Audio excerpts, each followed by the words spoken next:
Ladies and gentlemen, I'm here because I get to share an appreciation with you today. And I speak from love because I loved my time here at Henrico High School. And I know I don't speak for everyone's experience when I say that. But for me, Henrico High School and in Henrico Public Education, things didn't always make sense to me. And my dreams didn't all come true. And what a great place for that to happen. In a supportive community like this, where I could learn that lesson, that when things don't make sense, and when our dreams don't come true, that's not the end of the process. That can be the beginning of a new path, a new way. So I'm glad to be able to share with you a few minutes of jokes. Then I want to tell you a story about a teacher who cared and turned my days here around. And then I want to say a few moments, take just a moment or two about progress and change. So, humor makes light, and where there's light, there's hope. So join me as I roll into the light. If you're ready for some sit-down, stand-up comedy, say yes. Yes. Thanks. But I think I'll stand. Ladies and gentlemen, do I feel some warrior love in this room? All right, well, direct that love to these wheels. Do you love these wheels or what? I was hoping you'd like them because you're looking at me like you've never seen the smart car convertible. I've got the top down. I've gone green and gold. A standing wheelchair costs $27,000 new, which is why this is a used Army surplus missile launcher. I'm not so much standing as I am deployed. What am I saying? The Scud Stud is back in town.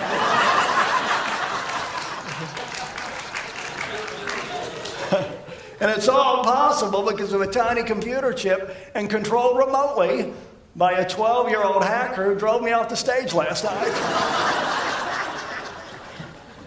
A firewall, that's what sheetrock becomes when I drive through it at 5 miles an hour. All of this is to say how lucky we are in life to have things that do not make sense. I'm so glad someone saw someone using a wheelchair and thought, that doesn't make sense. That person who no longer can walk needs to also forfeit the freedom to stand. We need things in life to not make sense. Those too can give our days joy. Those too can give our lives additional purpose. So are we happy people in this room? Yes. Are there things in our experience in Henrico County Public Schools that did not make sense? Yes. Elementary school, if I got tired of raising my hand in class, do you know what I would do? I would use the other arm to hold the tired arm up. Only realizing later I could have put the tired arm down and just held up the fresh one. Yes, I went to summer school, and you know what? The other kids would cheat off my paper. I'd have to say, I'm repeating the course too, you idiots. The smart kids are in the pool. What are you, afraid you'll get a G? It got bad. I remember I would actually answer the teacher's rhetorical questions.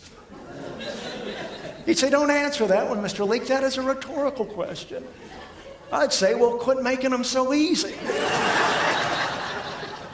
I didn't even understand the concept. If I'm having a hard enough time with the answers, don't make me pick out the questions. I finally learned to use my advantage when I didn't know the answer. Instead of leaving a blank, I would write, evidently, this is a rhetorical question. Yes. Yes.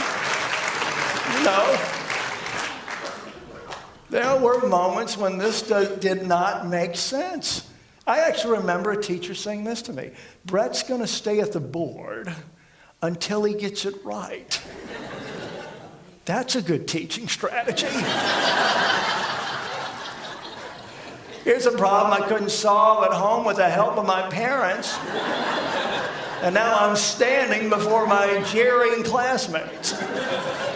I'm sure it'll all come back to me now. I'm up there wondering how chalk sticks to the board.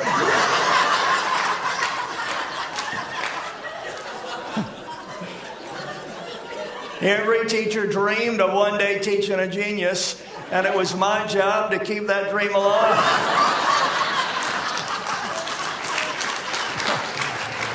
One day, but not on my watch. We're going for tenure together. I'm your tenure shadow. So you can see that things didn't always make sense. And what a great place for dreams to not come true because of this supportive environment that I found myself in. People who did not have to care, but chose to care. No one was making them care. Because my dream, what did I dream when I dreamed about Henrico High School? I'm really one of the lucky ones. My dream was this. Henrico High School, to me, was light and sound. Because when I was 10, 11, 12, 13 years old, I lived about 3/4 of a mile from Henrico. And chances are, in early autumn, in the evening, my brother and I and our friends would be outside playing as darkness fell and a light rose to the southeast, white and yellow, filled with sound, notes, cheering. Friday night, a football game. And this pulsing luminescence became my imagination. And I started to allow myself to dream a little. What is it going to be like when I'm grown up and I get to go to Henrico High School, play sports, music, think, if time permits? Well, by the time I got to Henrico, that dream was already changing. Something in my life didn't make sense. My muscles were getting weaker while my friends were getting stronger. I saw what they were doing to get stronger. They began lifting weights, so I decided I'll start lifting too. A clarinet. Start small. But by the time I arrived at Henrico High School, not only were sports out of the question, but now even playing the clarinet had become difficult. My mouth muscles were getting weak. I was blowing air around the clarinet, not down the clarinet. I couldn't form a seal. My friends would playfully call me Leake the Squeak. I tried to fix the problem myself. I put some tape on my mouth. There was a brief experiment with glue. Clearly, I could not solve this problem myself. And I did the thing I had been avoiding to do. I told my teacher what my problem was. I couldn't believe how much he cared. And he did not let me go that day until he could repeat my problem back to me exactly and maybe a little better than I had told him. That was the turning point for me.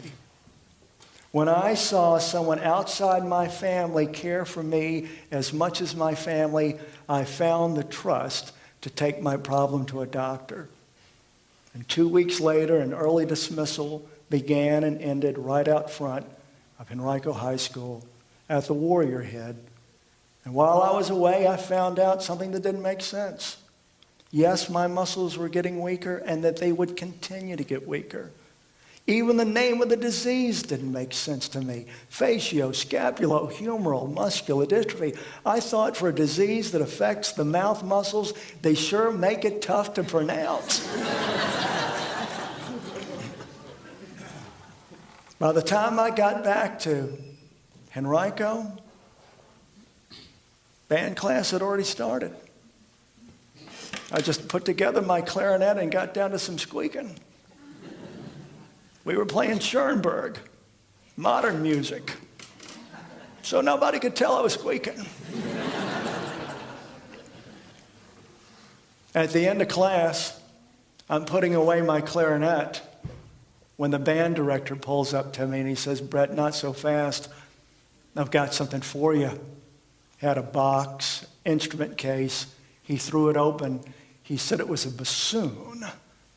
Looked like 4 pieces of wood. I thought, I can't play a clarinet and we're going to build a fire.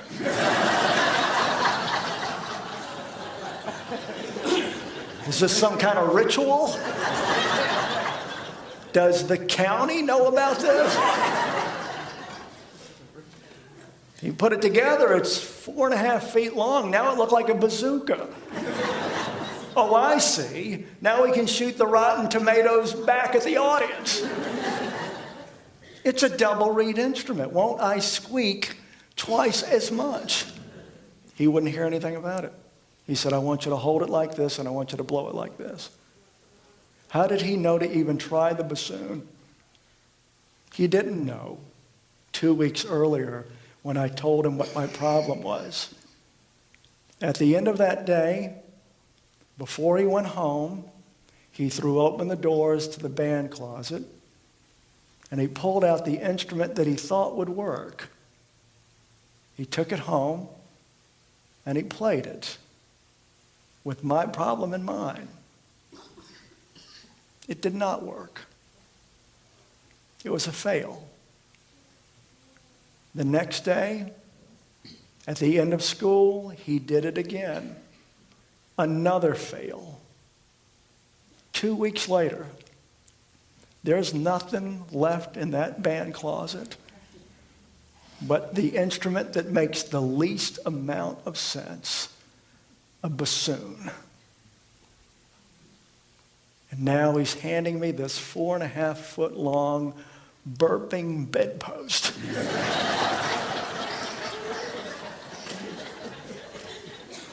Earlier that day, I asked the doctor, "Is there anything I can do about this?" And when he said no, my throat got tight and my eyes filled with water. Later that same day, back at school,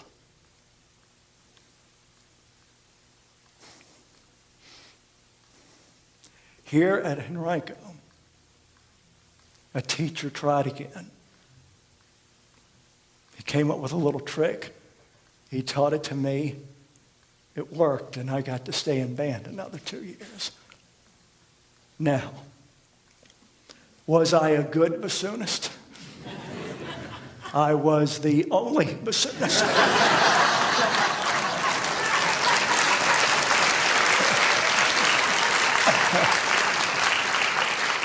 And I played second bassoon.